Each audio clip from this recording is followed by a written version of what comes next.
Poster का सिलसिला आगे बढ़ता हुआ नजर आ रहा है। दरअसल आई लव मोहम्मद पोस्टर के बाद ट्रेंड जो है वो बढ़ता हुआ दिखाई दे रहा है। देश के राज्यों में आई लव मोहम्मद के पोस्टर कई जगह लगाए गए, कई जगह आई लव मोहम्मद के पोस्टर लगाए गए, कैंपेन चल रहे हैं। आई लव महाकाल का भी अभियान अब शुरू हो चुका है, यानी कि अब पूरी तरीके से जो आई लव मोहम्मद का जो विवाद शुरू हुआ था, अब किस तरीके से धार्मिक रंग के साथ साथ राजनीतिक रंग भी ये पूरा विवाद लेता हुआ नजर आ रहा है। अब साफ तौर पर देख सकते हैं, अब देश के अलग अलग राज्यों में देखिए आई love Mahadev, I love Mahakal के जो कैंपेन है वो चलाए जा रहे हैं। और साफ और सीधे तौर पर देखिए कानपुर से इसकी शुरुआत हुई थी और कानपुर में आई लव मोहम्मद का जो पोस्टर लगाया गया था, जिसके बाद वहां पर गिरफ्तारियां हुई थी और इसके जवाब में जो तरीके से बरेली में हिंसा भड़की और उसके बाद हम सभी ने देखा कि माहौल किस कदर वहां पर खराब हुआ, सांप्रदायिक हिंसा ने किस कदर राजनीतिक रूप लिया। और अब यहां पर देखिए जो अलग अलग धार्मिक संगठन हैं वो भी अब इस पोस्टर वॉर में शामिल हो चुके हैं, यानी कि अब देश के अलग अलग राज्यों में भी आई लव मोहम्मद के जवाब में पोस्टर निकाला जा रहा है, जिसमें आई लव महादेव और आई लव महाकाल इस पोस्टर का कैंपेन भी शुरू हो चुका है। तो कई जगह आई लव महादेव के पोस्टर को लेकर अभियान जो है वो देखने को मिल रहा है। और साथ ही साथ आपको ये भी बता दें कि इसको लेकर राजनीतिक पार्टियां जो है वो भी अपने पार्टी कार्यालय के बाहर पोस्टर लगाती हुई इस वक्त नजर आ रही है। तो यूपी से शुरू हुआ आई लव मोहम्मद का जो पूरा विवाद है वो अब देश के अलग अलग राज्यों तक पहुंच चुका है। देश के अलग अलग राज्यों में हमने देखा कि आई लव मोहम्मद को लेकर भी पोस्टर लगाए जा रहे हैं और यही वजह है कि अब कई राज्यों से धार्मिक संगठन की ओर से भी, अलग अलग धार्मिक संगठनों की ओर से इसका जवाब पोस्टर के जरिए ही दिया जा रहा है। खास करके I love Mahakal, I love Mahadev की अगर हम बात करें तो इसे लेकर कैंपेन की शुरुआत भी अलग अलग राज्यों में हो चुकी है। आलोक गुप्ता हमारे साथ फोन लाइन पर जुड़ चुके हैं। आलोक, देखिए कानपुर से इसकी शुरुआत हुई थी, उत्तर प्रदेश से इसकी शुरुआत हुई थी, आई लव मोहम्मद का जो पूरा विवाद है अब अलग अलग राज्यों में पहुंचता हुआ नजर आ रहा है।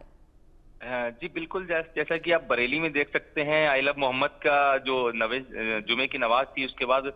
लोग जा रहे थे और उसके बाद उन्होंने जो पोस्टर लहराए थे हजारों की संख्या में, जिससे बरेली का माहौल खराब हुआ था।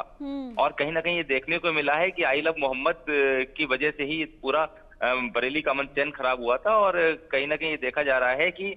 इसमें लोग एकत्रित होते हैं और माहौल खराब किया जाता है। इसी वजह से तौकीर रजा की गिरफ्तारी हुई है और आगे भी उनकी संपत्तियों की जांच की जा रही है और उनके जो करीबी हैं उन पे भी कार्रवाई की जाएगी। लेकिन देखिए ये जो पूरा विवाद बढ़ता हुआ नजर आ रहा है आलोक, इसे कहीं ना कहीं रोकना भी जरूरी होगा, क्योंकि हमने बरेली में जो तस्वीर देखी वो वाकई हैरान कर देने वाली थी कि आखिर कैसे वहां पर जो सांप्रदायिक हिंसा भड़की थी, इसके बाद पुलिसकर्मियों पर लाठीचार्ज किया गया, पत्थरबाजी वहां पर हुई। और ऐसे में अगर अलग अलग राज्यों में ये पहुंचता है तो कहीं ना कहीं चिंता का विषय जरूर हो जाएगा। जी बिल्कुल, जैसा कि बरेली की बात करें तो बरेली मंडल वैसे भी सेंसिटिव हो चुका है। बरेली में जब से 2 दिन पहले ये आई लव मोहम्मद की वजह से लाठीचार्ज किया गया था, उसके बाद पूरा जो जोन है वो हाई अलर्ट पे है। और अभी कल ही देखने को मिला है कि संभल में भी कुछ लोगों ने आई लव मोहम्मद के पोस्टर लगाए थे, उसमें भी पुलिस ने जाकर तत्काल उसको हटवाए हैं। तो कहीं ना कहीं देखने को मिला है जो देहात है, गाँव स्तर पे भी ये पहुंच चुका है। अगर इस तरीके से पहुंच जाएगा और उसके बाद जो हिंदू पक्ष है वो लोग भी आई लव महादेव के पोस्टर लगाने लगे हैं, तो कहीं ना कहीं हिंदू मुस्लिम हिंसा पूरी तरीके से भड़काने की साजिश है, इसको कहीं ना कहीं रोका जाना बहुत आवश्यक है। रही बात बरेली की, तो बरेली में जब से पुलिस ने इस तरीके का कार्रवाई की है तो अब तो बरेली के लोग फेसबुक और तमाम सोशल मीडिया पे आई लव पुलिस भी लिखने लगे हैं। तो ये कहीं ना कहीं अब I love police, I love Mahadev, I love Mohammad इस तरीके के अगर बाहर चलेंगे तो कहीं ना कहीं शांति जो प्रदेश की है वो खराब होगी। ना सिर्फ प्रदेश की आलोक, बल्कि अलग अलग हम राज्यों की बात करें तो ये ज्यादा दिन नहीं है कि अलग अलग राज्यों में भी ये पूरा जो सिलसिला है वो पहुंच सकता है और कहीं ना कहीं माहौल जरूर खराब होगा अगर इस तरीके से पोस्टर वॉर आगे भी देखने को मिलेगा। जी बिल्कुल, चूंकि अभी आपने देखा है कि कई जगह ऐसा हो रहा है, वो माहौल खराब होगा ही इससे, क्योंकि इस तरीके की चीजें और त्योहार आ रहा है, जो दशहरा है, दीपावली है, इस पर लोग अपने कामों में व्यस्त है। इस तरीके का पोस्टर वार चलेगा तो जो हिंदू लोगों के त्योहार है वो भी खराब होंगे। पूरे देश में लोग दीपावली बहुत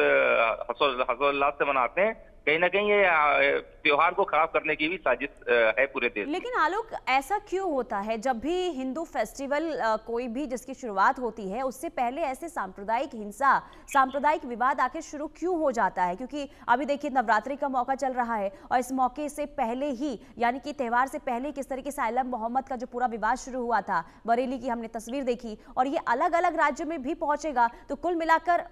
सवाल ये कि आखिर कौन है इसके पीछे जो इस तरीके से माहौल बिगाड़ने की कोशिश बार बार करता हुआ नजर आ रहा है? जी बिल्कुल, जहां तक बात करें कि हमेशा हमने देखा है कि बरेली की बात करें और यूपी की बात करें, यहाँ पे जो मुस्लिम त्योहार होते हैं वो हिंदू पक्ष के लोग होते हैं, वो बहुत अच्छी तरह मनाते हैं, उनकी फूल वर्षा की बारिश करते हैं। बरेली की बात करें, जो मुहर्रम के जुलूस थे, वहां पर हिंदू पक्ष के लोगों ने खूब फूल माला पहना के उन लोगों के जुलूस निकाले। लेकिन कहीं ना कहीं देखा जाता है जब हिंदू के त्योहार होते हैं तो ये लोग कुछ ना कुछ ऐसे मामले लेके आ जाते हैं जो विवाद खड़ा कर देते हैं, जो खासकर त्योहार और जो चुनाव होते हैं उससे पहले। तो कहीं ना कहीं ये हमने देखा है राजनीतिक उसकी वजह से या अपना प्रभाव छोड़ने की वजह से कि देश में हम लोग भी हैं, ये दर्शाते हैं कि अगर हम लोगों की नहीं सुनी जाएगी, हम लोगों को परेशान किया जाएगा तो हम इस तरीके की हरकत करेंगे। ठीक है आलोक, बहुत शुक्रिया तमाम जानकारी के लिए। तो लगातार देखिए देश में माहौल खराब करने की कोशिश और जिस तरीके से सांप्रदायिक हिंसा अब उत्तर प्रदेश की बरेली से सामने आई, उसे लेकर जरूर चिंता का विषय और सवाल ये भी कि